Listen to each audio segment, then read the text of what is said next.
ದ್ವಾದಶ ರಾಶಿಗಳಲ್ಲಿ 10ನೇ ರಾಶಿ ಮಕರ ರಾಶಿ. ಶನೈಶ್ಚರನ ಒಂದು ಯಜಮಾನತ್ವ ಈ ರಾಶಿಗಿದೆ.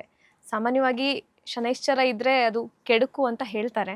ಸೊ ಈ ರಾಶಿಯವರಿಗೆ ಜಾಸ್ತಿ ಕೆಡುಕಾಗುತ್ತಾ ಅಥವಾ ಭಯದ ವಾತಾವರಣ ಸೃಷ್ಟಿಯಾಗುತ್ತಾ ಹೇಗೆ ಗುರುಜಿ? ಮಕರ ರಾಶಿಯವರಿಗೆ ಅವನೇ ಯಜಮಾನಾಗಿರೋದ್ರಿಂದ ಬೇಸಿಕಲಿ ಶನೈಶ್ಚರನಿಂದ ತೊಂದರೆ ಬರೋದಿಲ್ಲ. ಬಟ್ ತೊಂದರೆ ಎಲ್ಲಿ ಬರುತ್ತೆ? ಶನೈಶ್ಚರನ ದೌರ್ಬಲ್ಯ. ನೋಡಿ, ಶನೈಶ್ಚರನಿಗೆ ಶುಕ್ರನೂ ಆತ್ಮೀಯ, ಹ್ಮ್ ಹಾಗೆಯೇ ಬುಧನೂ ಆತ್ಮೀಯ. ಆದರೆ ಬುಧ ಇವರ ಪಾಲಿಗೆ ಇವನು 6ನೇ ಮನೆ ಯಜಮಾನನೂ ಆಗಿರೋದ್ರಿಂದ ಭಾಗ್ಯದ ಮನೆ ಯಜಮಾನಾಗಿ ಬಹಳ ಅದ್ಭುತವಾದಂತಹ ವ್ಯಕ್ತಿ. ಯಾಕೆಂದರೆ ಭಾಗ್ಯದ ಮನೆ ಯಜಮಾನಾಗಿ ಬುಧನು ಮತ್ತು ಕರ್ಮಸ್ಥಾನ ಅಂದರೆ ಕೆಲಸದ ಮನೆ ಯಜಮಾನಾಗಿ ಶುಕ್ರನು ಯಾವುದೋ ಒಂದು ಸ್ನಿಗ್ಧತೆಯ ಒಂದು ಸಂಯೋಜನೆಯನ್ನು ಪಡೆದಾಗ ಧರ್ಮ ಕರ್ಮಾಧಿಪ ಯೋಗದ ಮೂಲಕ ಅನೇಕ ಒಳಿತುಗಳನ್ನು ಮಕರ ರಾಶಿಯವರಿಗೆ ಕೊಡಬಲ್ಲಂತ. ಆದರೆ 6ನೇ ಮನೆ ಯಜಮಾನಾಗಿ ಬುಧನಿಗೆ ಇನ್ನೊಂದು ಮುಖ ಇರುತ್ತೆ. ನಾಣ್ಯದ 2 ಮುಖ ಇದ್ದ ಹಾಗೆ 6ನೇ ಮನೆ ಯಜಮಾನಾಗಿ ಅವನು ದುಷ್ಟನಾವನು ಆಗಬಹುದು. ಅಂಥದ್ದು ಸಂದರ್ಭದಲ್ಲಿ ಈ ಸ್ಕಿನ್ ಚರ್ಮದ ಸಂದರ್ಭ ಬಹಳ ಕಠಿಣವಾಗಿ ಯಾರಿಗೆ ಮಕರ ರಾಶಿಯವರಿಗೆ ಒಂದು ಅಂತರಂಗದ ಭಯವನ್ನು ಮೂಡಿಸ್ತಾ ಇರುತ್ತೆ. ಯಾಕೆಂದರೆ ಸ್ಕಿನ್ಗೆ ಇಷ್ಟೆಲ್ಲ ಒಂದು ವಿಚಿತ್ರವಾದಂತಹ ಒಂದು ತೊಂದರೆಗಳು ಬಂದುಬಿಡಬಹುದೇ ಅಂತ ನೋಡಿದರೆ ಯಾವವನು ಒಳ್ಳೆಯವನೋ ಅವನೇ ಭಯ ಹುಟ್ಟುವಂಥ ಒಂದು ಕಾರಣವಾಗಿದ್ದು ನಿಲ್ಲಬಾರ್ದು. ಎಲ್ಲ ವಿಚಾರಗಳಿಗೂ ತನ್ನದೇ ಆದಂಥ ಒಂದು ರೆಮಿಡಿನೂ ಇರುತ್ತೆ. ಹಾಗಾಗಿ ಸ್ಕಿನ್ನಿಗೆ ಸಂಬಂಧಿಸಿದಂಥ ವಿಚಾರ ಮಕರ ರಾಶಿಯವರಿಗೆ ತೊಂದರೆ ಆದಾಗ ಅದು ಬಹುತೇಕವಾಗಿ ಬುಧನ ಮೂಲಕವಾಗಿ ಬಂದು ಒಂದು ರೀತಿಯ ಅವ್ಯಕ್ತ ಭಯವನ್ನು, ಈಗ ನಮಗೆ ಯಾವುದೇ ರೀತಿಯ ಸ್ಕಿನ್ ತೊಂದರೆಗಳಿದ್ದರೆ ಒಂದು ಭಯ. ಯಾಕೆಂದರೆ ನಮ್ಮ ಇಡೀ ತೇಜಸ್ಸಿನ ಭಾಗ ಯಾವುದು? ಈಗ ನಾವು ಹೇಳ್ತೇವೆ ಮನುಷ್ಯನ ಸೌಂದರ್ಯ ಹೇಳುವಂಥದ್ದು ಸ್ಕಿನ್ ಡೀಪ್. ಅದು ಸ್ಕಿನ್ ಏನಿದೆಯೋ ಅದರ ಕೆಳಗೆ ಯಾರೂ ಸುಂದರರಾಗಿಲ್ಲ. ಸ್ಕಿನ್ ಪರಿಪೂರ್ಣವಾದಂತಹ ಯಾವುದೋ ಒಂದು ಶೇಪ್ ಅಂತ ಅದು ಅತ್ಯದ್ಭುತವಾದಂತಹ ಒಂದು ಸೌಂದರ್ಯವನ್ನು ನಿರ್ಮಾಣ ಮಾಡಬಹುದು. ಈಗ ಕೆಲವರು ಬಣ್ಣದಲ್ಲಿ ಏನೋ ಆಗಿರಬಹುದು. ಈಗ ನಾವು ಅನೇಕರು ಏನು ಕಪ್ಪು ಬಣ್ಣ ಸ್ವಲ್ಪ, ಆದರೆ ಆ ಕಪ್ಪು ಬಣ್ಣದಲ್ಲಿ ಇರುವಂಥ ತೇಜಸ್ಸು ಬಿಳಿಯ ಬಣ್ಣವನ್ನು ಹೊಂದದವರಿಗೆ ಇರುತ್ತೆ ಅಂತ ಹೇಳಲಿಕ್ಕೆ ಬರಲ್ಲ. It all depends. ಇದೆಲ್ಲ ಬೇರೆ ಬೇರೆ ರೀತಿಯಲ್ಲಿ.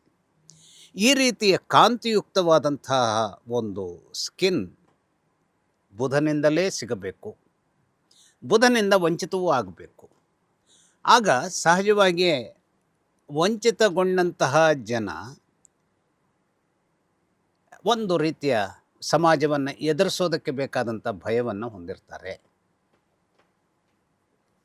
ಕೆಲವರು ಅದನ್ನೇ ತಮ್ಮ ಶಕ್ತಿಯನ್ನಾಗೂ ಮಾಡ್ಕೊಳ್ತಾರೆ. ಈಗ ಅನೇಕರಿಗೆ ಯಾವುದೋ ಒಂದು ಸ್ಕಿನ್ನಿನ ಒಂದು ವ್ಯಾಧಿ ಇದೆ ಅಂತ ಹೇಳಿದ್ರೆ, okay, I live along with this, ನಾನು ಇದರ ಜೊತೆಗೆ ಬದುಕ್ತೀನಿ, ಒಂದು ಆತ್ಮವಿಶ್ವಾಸ, ಎಲ್ಲದರಲ್ಲಿಯೂ ಒಂದು ಧೈರ್ಯವನ್ನು ಪಡೆಯುವಂಥದ್ದಕ್ಕೆ ಅವರು ಕಾರಣ ಮಾಡಿಕೊಡ್ತಾರೆ. ಹಾಗಾದರೆ ಆ ಕಾರಣವನ್ನು ಮಾಡಿಕೊಳ್ಳುವಂಥ ಶಕ್ತಿ ಇವರಿಗೆ ಎಲ್ಲಿಂದ ಬರುತ್ತೆ ಅಂದರೆ ಗುರುವಿನ ಮೂಲಕವಾಗಿ ಬರುತ್ತೆ.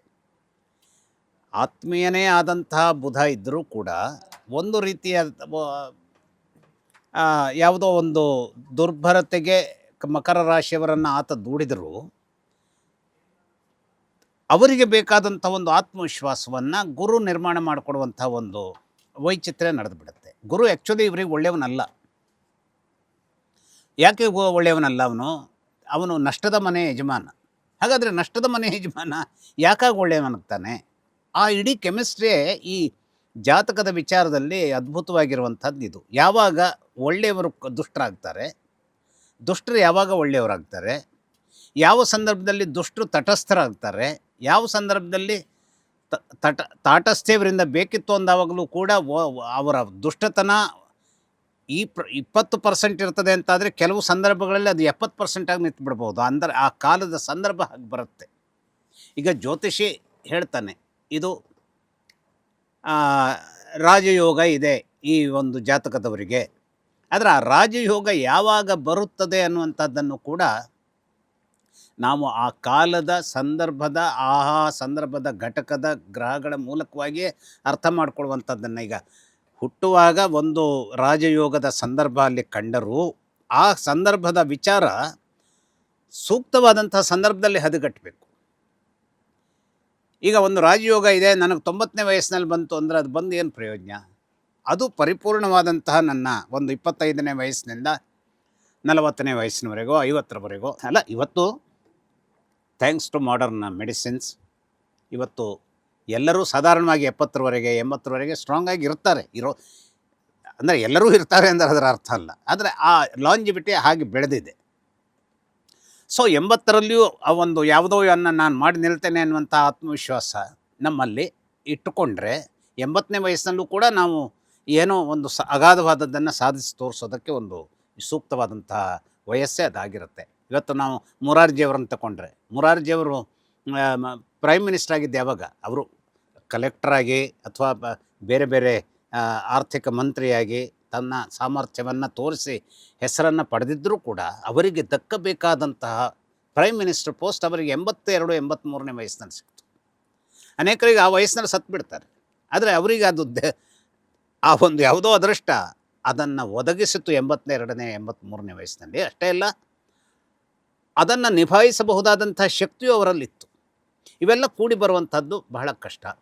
ಯಾಕೆ ಹೇಳ್ತಾ ಇದ್ದೇನೆ ಅಂತಂದರೆ, ನಮ್ಮ 20ನೇ ವಯಸ್ಸಿನಲ್ಲಿಯೇ ಭಯದಿಂದಾಗಿ ಅನೇಕವನ್ನು ನಾವು ಕಳ್ಕೊಳ್ಳುವಂಥ ಸನ್ನಿವೇಶ ಮಕರ ರಾಶಿಯವರಿಗೆ ಬುಧನಿಂದಲೋ ಅಥವಾ ಸ್ವತಃ ಇನ್ನೂ ಇವರ ವಿಚಾರದಲ್ಲಿ ಯೋಗಕಾರಕನಾದರೂ ಕೂಡ ಶುಕ್ರ ಅಕಸ್ಮಾತ್ತಾಗಿ ಮಂಗಳನ ಜೊತೆ ತನ್ನದ ಯಾವುದೇ ಒಂದು ಸಂಪರ್ಕವನ್ನು ಪಡೆದಿದ್ದಲ್ಲಿ ಯೋಗಕಾರಕನೇ ಕೆಲವು ದುರ್ಬಲತೆಗಳನ್ನು, ಅಂದರೆ ಅತ್ಯಂತ ಕೆಟ್ಟದಾದ ರೀತಿಯಲ್ಲಿ, ಅಂದರೆ ಈಗ ನಾವು ಸಿನಿಮಾಗಳಲ್ಲಿ ಹಾಡುಗಳನ್ನು ಕೇಳ್ತೇವೆ, ನೀನೇ ಸಾಕಿದ ಗಿಣಿ ಕದ್ದಾಗಿ ಕುಕ್ಕಿತಲ್ಲೋ.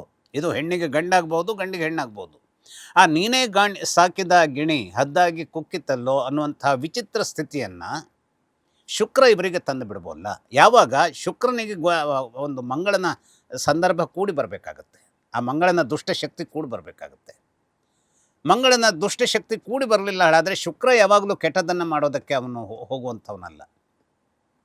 ಹಾಗಾಗಿ ಈ ಭಯ ಅನ್ನುವಂಥದ್ದು ಒಂದೊಂದು ಸಲ ಏನಾಗುತ್ತೆ, ನಾವು ಯಾವುದನ್ನು ಇದು ನಮಗೆ ಬೇಕಾದಂಥದ್ದು ಅಂತ ನಾವು ಪೂರ್ತಿಯಾದ ಬೊಗಸೆಯಲ್ಲಿ ಹಿಡಿಲಿಕ್ಕೆ ಹೋಗ್ತೇವೋ ಅದು ಇನ್ನೊಂದೇ ಯಾವುದೋ ಆದಂಥ ಒಂದು ಕ್ರೂರ ಫಾರ್ಮನ್ನು ಪಡ್ಕೊಳ್ಬಹುದು. ಅಥವಾ ಇದು ದರಿದ್ರದ್ದು ಅಂತ ನಾವು ಯಾವುದನ್ನು ತಿರಸ್ಕರಿಸಿರ್ತೇವೋ ಅದು ಆ ಸಂದರ್ಭದಲ್ಲಿ ನಮ್ಮನ್ನು ಕಾಪಾಡುವಂಥ ಸಂಜೀವನಿಯೂ ಆಗಬಹುದು. ಹಾಗಾಗಿ ಮಕರ ರಾಶಿಯವರ ಸಂದರ್ಭ ಹೇಗಿರುತ್ತೆ ಅಂತಂದರೆ, ಈ ಮಕರ ರಾಶಿಯವರಿಗೆ ಶನೈಶ್ಚರ ಸಂವಿಧಾನದಲ್ಲಿ ನಿಧಾನವಾದಂತಹ ಪ್ರವೃತ್ತಿಯನ್ನು ಕೊಟ್ಟರೂ ಕೂಡ ಅನೇಕ ಸಲ ಚಂದ್ರನ ಕಾರಣಕ್ಕಾಗಿ ಜೀವನದ ಸಂದರ್ಭದ ಅತ್ಯದ್ಭುತವಾದಂತಹ ಬಾಳ ಸಂಗಾತಿ ಸಿಕ್ಕಿದಲ್ಲಿ ಅಧೈರ್ಯವೇ ಧೈರ್ಯವನ್ನಾಗಿ ಪರಿವರ್ತಿಸುವಂತಹ ಪಾತ್ರವನ್ನು ಬಾಳ ಸಂಗಾತಿಯು ಮಾಡಬಹುದು. ಬಾಳ ಸಂಗಾತಿಯೇ ನಾವು ಹೇಳ್ತೇವಲ್ಲ, ಅನೇಕ ಯಶಸ್ವಿ ಪುರುಷರ ಹಿಂದೆ ಸ್ತ್ರೀ ಇದ್ದಾಳೆ. ಹಾಗೆಯೇ ಇವತ್ತಿನ ಸಂದರ್ಭದಲ್ಲಿ ಅನೇಕ ಯಶಸ್ವಿ ಸ್ತ್ರೀಯರ ಹಿಂದೆ ಪುರುಷನ ಪಾತ್ರವೂ ಇರುತ್ತೆ. ಈಗ ನಾವು ಅನೇಕ ಬಹಳ ಬಾಕ್ಸ್ ಆಫೀಸ್ ಹಿಟ್ ನಟಿಯರನ್ನು ನಾವು ಗಮನಿಸಿರ್ತೇವೆ. ಅವರ ಜೀವನದ ಸಂದರ್ಭದಲ್ಲಿ ಅವರನ್ನು ಗೆಲ್ಲಿಸೋದಕ್ಕೆ ಒಬ್ಬ ಯಶಸ್ವಿ ನಿರ್ದೇಶಕ ಅಥವಾ ಪುರುಷನಾಗಿರ್ತಾನೆ. ಸೊ ಅದು ಹೇಗೆ ನಮ್ಮ ಅದೃಷ್ಟಗಳು ಯಾರ ಸ್ವರೂಪದಲ್ಲಿ ಬರ್ತವೆ, ಯಾವುದೋ ಒಂದು ಕಾರಣಕ್ಕಾಗಿ ಯಶಸ್ವಿ ಪುರುಷನ ಹಿಂದೆ ಒಬ್ಬರು ಸ್ತ್ರೀಯರು ಇರ್ತಾರೆ ಅನ್ನುವಂಥದ್ದು ಹಳೆಯ ಕಾಲದ ಒಂದು ಮಾತಾಗಿತ್ತು. ಇವತ್ತು ಹಾಗಲ್ಲ. ಇವತ್ತು ಆಧುನಿಕ ಕಾಲದಲ್ಲಿ ಒಬ್ಬ ಯಶಸ್ವಿ ಪುರುಷನ ಹಿಂದೆ ಸ್ತ್ರೀ ಹೇಗಿದೆ ಅನ್ನುವಂಥದ್ದು ನಮ್ಮ ಮಾತು. ಹಾಗೆ ಯಶಸ್ವಿ ಸ್ತ್ರೀಯ ಹಿಂದುಗಡೆ ಒಬ್ಬ ಪುರುಷನೂ ಇರಬಹುದು. ಆದರೆ ಇದು ಉಲ್ಟಾನೂ ಆಗಬಹುದು. ಈ ಉಲ್ಟಾ ಯಾಕಾಗತ್ತೆ? ಮಕರ ರಾಶಿಯವರಿಗೆ ಚಂದ್ರನೇ ಬಾಳ ಸಂಗಾತಿಯ ಮೂಲಕವಾಗಿ ಅದ್ಭುತವಾದಂಥ ಬೆಂಬಲವನ್ನು ಕೊಡುವಂಥ ಬಾಳ ಸಂಗಾತಿಯನ್ನು ಕೊಟ್ಟರು ಉಲ್ಟಾ ಯಾಕಾಗತ್ತೆ ಅಂತಂದರೆ, ಆ ಚಂದ್ರ ಅಕಸ್ಮಾತ್ತಾಗಿ ಮತ್ತದೇ ಚಂದ್ರನಿಗೆ ಯಾವುದೋ ಒಂದು ವಿಷದ ಬಿಂದು ಬಿದ್ದಿದೆ ಅಂತಾದರೆ ಆ ಚಂದ್ರ ಕೇತು ಪೀಡಿತನಾಗಿಯೋ ಅಥವಾ ರಾಹುವಿನ ಪೀಡಿತನಾಗಿಯೋ ಅಥವಾ ದುಷ್ಟನಾದಂತಹ ಇವರಿಗೆ ದುಷ್ಟನಾದಂಥ ಯಾರಿಗೆ ಮಕರ ರಾಶಿಯವರಿಗೆ ಸೂರ್ಯನ ಉರಿಯಲ್ಲಿ ಬೇಯುವಂತಹ ಆ ಒಂದು ದುರ್ಬಲವಾದಂತಹ ಕೃಷ್ಣ ಪಕ್ಷದ ದಿನಗಳನ್ನು ಹೊಂದಿದಂತಹ ಏನು ಚಂದ್ರ ಆಗಿದ್ದಿದ್ರೆ ಬಹಳ ಯದ್ವತದ್ವ ಚಂದ್ರನೇ ದುಷ್ಟನಾಗಿ ನಿಂತುಬಿಡ್ತಾನೆ.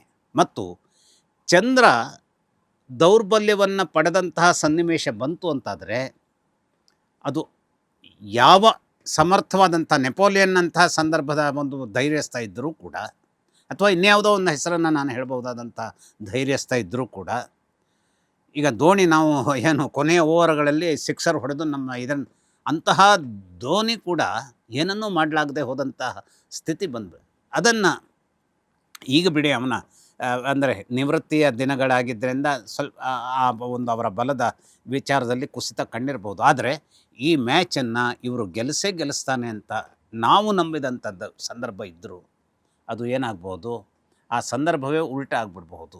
ಅದು ಈ ಮಕರ ರಾಶಿಯವರಿಗೆ ನಾವು ನಂಬಿದಂಥದ್ದೇ ಉಲ್ಟಾ ಮಾಡುವಂಥದ್ದಕ್ಕೆ ಸೂರ್ಯ ಚಂದ್ರನನ್ನು ದುರ್ಬಲ ಮಾಡುವುದರ ಮೂಲಕ, ನೇರವಾಗಿ ಸೂರ್ಯ ತನ್ನದೇ ಪಾತ್ರವನ್ನು ನಿರ್ವಹಿಸದೆ ಹೋದರೂ ಚಂದ್ರನನ್ನು ದುರ್ಬಲ ಮಾಡುವುದರ ಮೂಲಕ, ಬುಧನನ್ನು ದುರ್ಬಲ ಮಾಡುವುದರ ಮೂಲಕ, ಅಥವಾ ಶುಕ್ರನ ಸಂದರ್ಭವಾದಂತಹ ವಿಚಾರ ದಾರುಣತೆಗೆ ಪ್ರವೇಶಿಸುವಂತಹ ವಿಚಾರದಲ್ಲಿ ಮಂಗಳನ ಪಾತ್ರವಿದ್ದಾಗ ಅನೇಕ ರೀತಿಯ ಭಯಗಳನ್ನು ಉಂಟು ಮಾಡುವಂತಹ ಜೀವನದ ಆ ಒಂದು ಏನು ಹಿಕಪ್ಸ್, ನಾವಿವತ್ತು ಬಿಕ್ಕಳಿಕೆ ಅಂತ ಏನು ಹೇಳ್ತೀವಿ, ನಾವು ಅನೇಕ ಸಲ ಬಿಕ್ಕಳಿಸುವಾಗ ಯಾಕೆ ಬಂತು ಇದು ಓಡೋದೇ ಅರ್ಥ ಆಗೋದಿಲ್ಲ. ಅದರ ಬಗ್ಗೆ ನಾವು ಕಾನ್ಷಿಯಸ್ ಆದಷ್ಟು ಅದು ಜಾಸ್ತಿ ಆಗ್ತಾ ಹೋಗುತ್ತೆ. ಎಲ್ಲ ಒಂದು ಕಡೆ ಥಟ್ ಅಂತ ನಿಂತು ಬಿಡುತ್ತೆ. ಆಗ ಥಟ್ ಅಂತ ನಿಂತುವಂಥ ಬಿಕ್ಕಳಿಕೆ ಆದರೆ ಪರವಾಗಿಲ್ಲ, ಆದರೆ ಅದು ಮುಂದುವರ್ಕೊಂಡು ಹೋದಾಗ ಬಹಳ ಕಷ್ಟವನ್ನು ಎದುರಿಸುವಂತಹ ವರ್ತಮಾನವನ್ನು ಅದು ನಿರ್ಮಾಣ ಮಾಡಿಬಿಡುತ್ತೆ. ಹಾಗಾಗಿ ಮಕರ ರಾಶಿಯವರಿಗೆ ತನ್ನದೇ ಪ್ರಮಾಣದಲ್ಲಿ ಬಿಕ್ಕಳಿಕೆಯನ್ನು, ಆ ಬಿಕ್ಕಳಿಕೆಯ ರೂಪದಲ್ಲಿ ಬಂದಂತಹ ವಿಚಾರ ಒಂದು ಘಾತಕ ಶಕ್ತಿಯನ್ನು ಕೊಡುವಂತಹ ಕೆಟ್ಟ ಒಂದು ಕಿರಾತಕ ಶಕ್ತಿ ಅಂತ ತಿಳ್ಕೊಳ್ಳಿ. ಅಂತಹ ಕಿರಾತಕ ಶಕ್ತಿಯನ್ನು ಚಂದ್ರನೋ, ಅಥವಾ ಚಂದ್ರನಲ್ಲದೆ ಹೋದರೂ ಸೂರ್ಯನೋ, ಅಥವಾ ನೇರವಾಗಿ ಮಿತ್ರನಾದರೂ ಬುಧನೋ, ಅಥವಾ ಮಂಗಳನ ಜೊತೆಗೆ ತನ್ನ ಯಾವುದೋ ಒಂದು ಹಸ್ತವನ್ನು ಚಾಚಿದಂತಹ ಶುಕ್ರನೋ ಬೆಳೆದು ನಿಂತಾಗ ಅದು ಮಕರ ರಾಶಿಯವರಿಗೆ ಭಯದ ವಿಚಾರವಾಗಿ, ತಮ್ಮ ಕ್ರಿಯಾಶೀಲತೆಯನ್ನು ಕಳೆದುಕೊಳ್ಳುವ ವಿಚಾರವಾಗಿ, ತಮ್ಮ ಸ್ಥಾನಮಾನಗಳನ್ನು ಕಾರಣವಿರದೆಯೇ ಕಳೆದುಕೊಳ್ಳುವಂತಹ ಒಂದು ಕೆಟ್ಟ ಸ್ಥಿತಿಯನ್ನು ಎದುರಿಸುವಂತಹ ಪರಿಸ್ಥಿತಿ ಎದುರಾಗಿ ಅನೇಕ ದಾರುಣತೆಗಳು ಸಂಭವಿಸಬಹುದು.